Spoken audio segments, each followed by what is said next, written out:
Positive mindset. Now, this is a really big area, and it's so big that we often call it different things, which can be confusing. And you'll see in just a minute what I'm talking about. But ultimately, I think this comes down to really how we view and see the world, our attitudes towards the world. And I love this quote by Viktor Frankl. Everything can be taken away from a man but one thing, the last of the human freedoms, to choose one's attitude in any given set of circumstances, to choose one's own way. And for those of you who don't know, Viktor Frankl is a Holocaust survivor, and he really said that it was his attitude that saved him in those very dark times. I also love this quote from Buddha: "You are what you think," and I think there's a lot of truth to that. There's the whole area of self-confirmation bias. So the beliefs that we have, what we think about the world, actually changes how we see other people, how we see our experiences.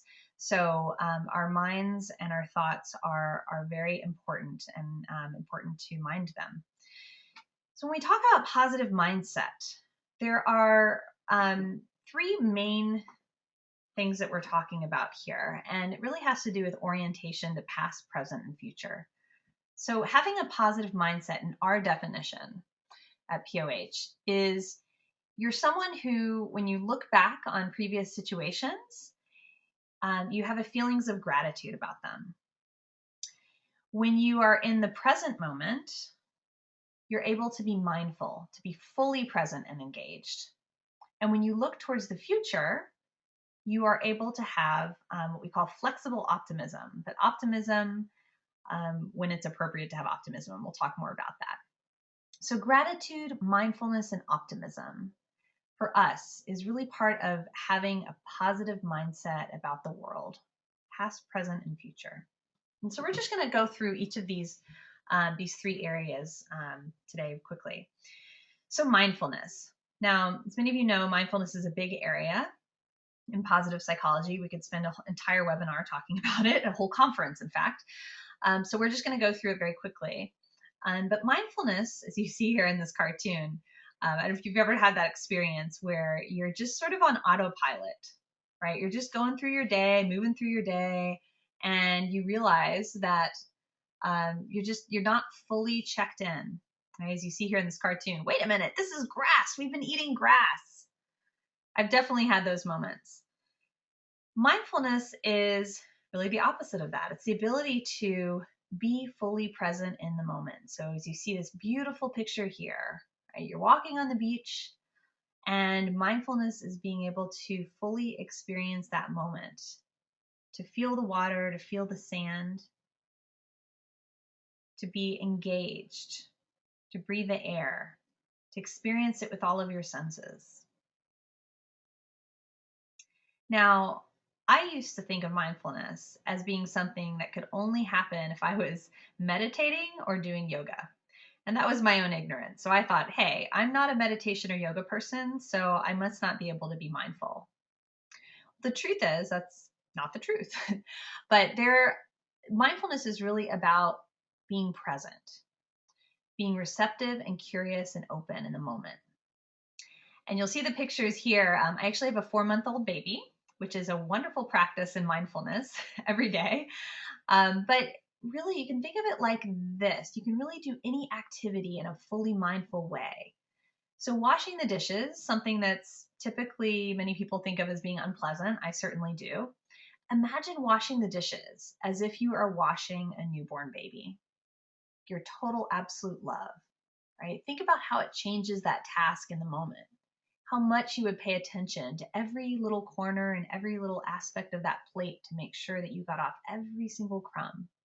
And you'd be so delicate, right? And so aware of what your hands are doing, right? So this is really the practice of being mindful in the moment. And you can do it in a variety of ways. You can be mindful in how you breathe, how you eat, how you walk, and how you do even small activities. Like you can practice mindfulness when you're brushing your teeth, washing your hands, washing the dishes. So you can watch this YouTube video online. It's if you Google Joshua Bell and Subway and YouTube, you can find this video. And basically, it's this world famous violinist named Joshua Bell who did a little experiment. He went into the subway and he dressed pretty much like a homeless person, so someone who's not going to be noticed. And this is someone who people would pay hundreds and hundreds of dollars and can't get tickets to his concerts. And he walks into the subway and starts playing. And what you see in the video is fascinating because he's playing beautiful, gorgeous music. And yet, people are just walking right by him, not even noticing, not paying attention to them. No idea that a world famous violinist is playing for free right there for them to listen. Right? So that's what I'm talking about when this mindlessness, this autopilot, right? That sometimes we get so busy and caught up in our lives that we miss these beautiful moments that are right in front of us. When we are mindful, there are many health benefits. We know that it reduces stress, anxiety, and depression. It even improves quality of life. So they've looked at this in terms of patients who have chronic disease. It can improve their quality of life even when they're experiencing the diseases. It can improve their immune systems. And there's a lot of information out there, a lot of research on mindfulness with compulsive behaviors and addictions.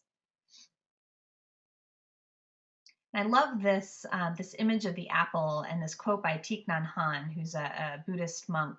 And he says, "The apple in your hand is the body of the cosmos." What he means by that is, and I challenge you all to try to do this, pick an apple or another piece of fruit and take your time savoring it when you eat it. Take a full minute or 2 minutes to chew the bite of the apple. Look at the apple, notice the skin, feel what it feels like, smell it, use all of your senses. Truly savor when you're eating it, and you'll be amazed at how the experience is different than how we typically, at least how I typically would eat an apple when I'm driving in the car with my 2 kids in the back seat and I'm talking on the phone and trying to do a million different things at one time and not even really noticing it. So just try that in your life. You can practice mindfulness by eating, breathing, walking, or something called monotasking, which is picking something that you do often, like brushing your teeth, and challenging yourself to do that mindfully. So, for example, there's a surgeon who was trying to figure out how she could be mindful when she works a gajillion hours a day and is always on the go. And she finally came up with the idea of every time she's going to wash her hands, she's going to do it in a mindful way. And she had to wash her hands 40 times a day on average. So she went from feeling like she could never be mindful to all of a sudden practicing mindfulness, probably more than a Buddhist monk, 40 times a day when she's washing her hands. So think about, consider in your own life, what's one activity or one new way that you could practice being more mindful. All right, now I'm going to jump into optimism. So optimism is how we think about the future. As you can see here, this little cartoon, right? Stop being so negative. A real optimist would say, be positive. We have a quote here by Winston Churchill: "Pessimist sees a difficulty in every opportunity. Optimist sees the opportunity in every difficulty." True. Benefits of optimism. One of the things you know is that optimists feel better. And that's because they have an explanatory style, and we're going to talk about what that means, that helps them maintain their sense of self-esteem. Optimists also anticipate more. So because they're expecting good things to happen, they get to feel the benefits of that anticipation. So they say that your happiness is actually higher when you're planning a vacation than when you're actually on the vacation. Kind of silly and strange to think about it, but it's because the act of the planning of the vacation is very positive. It's a positive experience. Optimists also try harder because they think that they're going to succeed. So that actually impacts their behavior. So they work harder because they think they're going to succeed. And as a result, not surprisingly, they tend to succeed more. Now here you can see, there's a great YouTube video by Tali Sharot on something called the optimism bias. And I have this picture here of the car accident because one of the challenges with optimism is that sometimes we can be optimistic in ways that's not necessarily great for us. For example, most people think that they're better than average drivers. course, that's impossible, right? You can't have the majority of people better than average drivers. And oftentimes we're too optimistic in our thinking about driving. That's why people text when they drive, right? They think, oh, I'm not going to get into an accident, right? And sometimes optimism, if not used wisely, can lead us to acting in ways that are unsafe. So we talk about this idea of practicing flexible optimism. So being optimistic in ways that are positive for us, but not at times when it might harm us, like here with driving. Oops, we already covered that. So I'm just going to give you a quick example of what we called explanatory style with optimism. So here we are. You've just landed a great new job. So imagine this. You got your dream job. You just found out about it. So is your first reaction or thought to this, wow, I got this job because I'm talented. I always nail interviews and I'm a generally likable person? Or do you think, oh, I got this job because, yeah, this time there are only a few applicants and this time I happen to be well prepared. Sometimes I can put on the charm in interviews. So thinking on the left is optimistic thinking. Thinking on the right is actually pessimistic thinking. And they're different. They're not greatly different, but they're slightly different. And here is the difference between the two. Something called explanatory style. So it's how optimists and pessimists explain when positive things happen to them. Optimists, when positive things happen to them, they attribute it to themselves, to who they are as people. This great thing happened to me because I'm great, right? It's internal, it's stable, it's global. When something happens good to a pessimist, they attribute it to something outside of them. They don't take credit for it. It's essentially what it comes down to, right? So a pessimist will say, oh, well, that only happened to me because, I happened to be in the right place at the right time, right? So it's a slight difference, but it's important to think about and to think about yourself in terms of whether you are one way or the other. Now, let's look at the flip side. Your car broke down on the way to work. Very annoying, right? Now, is your first thought, this is unfortunate, but you know what? I knew that the car needed a service. We all have tough days sometime.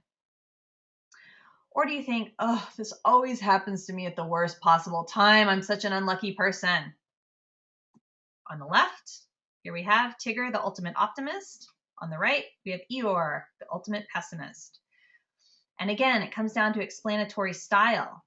So when negative events happen, the way that pessimists and optimists explain those events, it flips around. It's the opposite, right? So now if something negative happens, a pessimist blames themselves, who they are as a person. Of course, this always happens to me. I'm unlucky. I attract negativity. Those are pessimistic ways of thinking. The optimist blames it on something external. I knew that I needed to get the car serviced. Sometimes these things just happen. They don't personalize it.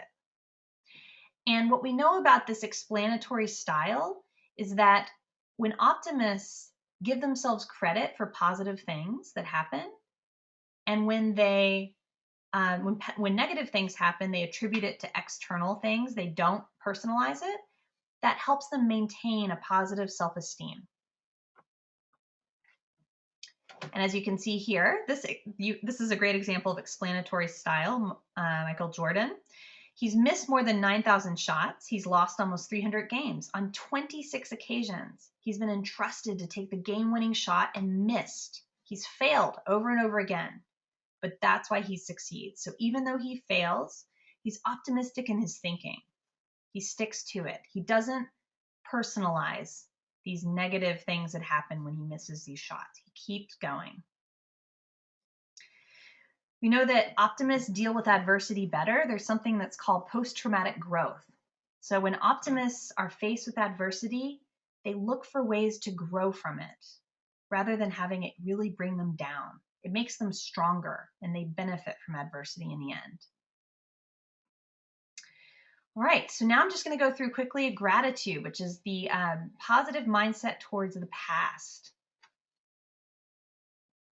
Gratitude is not only the greatest of virtues, but the parent of all others, as Cicero says. And we define gratitude as the feeling that occurs when a person attributes a benefit they've received to another person, right? So your gratitude is in relationship to other people or other events that happen in your life.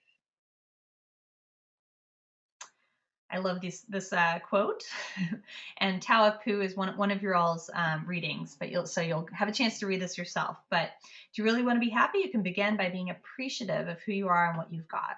It's really about appreciation. There's a great video on TED Talks by Louis Schwartz, who's a photographer and videographer who takes time-lapsed videos of flowers. And for him, he talks about this as being an expression of gratitude, right? So gratitude can be an appreciation of the world around us, of things that we may take for granted or not even notice. When we stop to notice them, and we express a gratitude towards them, it can really impact and improve our own happiness and well-being. One great way to do that is through gratitude journaling. There's a lot of research on this. Some of it's mixed, but a few points are clear, which is that gratitude journals certainly don't hurt, and they do increase your positive emotions. So what you can do is write down a few things every day that you feel grateful for. And one thing that's important is to really push yourself to think of new things. So you're not always writing down that you're grateful for X, Y, and Z, but you're trying to notice new things in your life every day. And it really does open up your eyes when you do this. It pushes you to see the world differently. And we know that there's lots of research on how gratitude can decrease negative emotions and increase positive emotions. And here you see some of the other research findings. We'll go through some of them. So when people express gratitude, they tend to feel closer to others. So if you express gratitude about people that you're in relationship with, it can definitely improve your relationships with them. And one of the ways that you can do that, and this is an application, right, that we talk about, is you can write a letter of gratitude to a person who's changed your life in a positive way. And one of our assignments in the syllabus is to do a shorter version of this. And then you can, once the letter's complete, you can read it to the person or share it with them. And so before we move on to the next correlate, just take a quick moment now to think about 3 things that you are grateful for in this moment.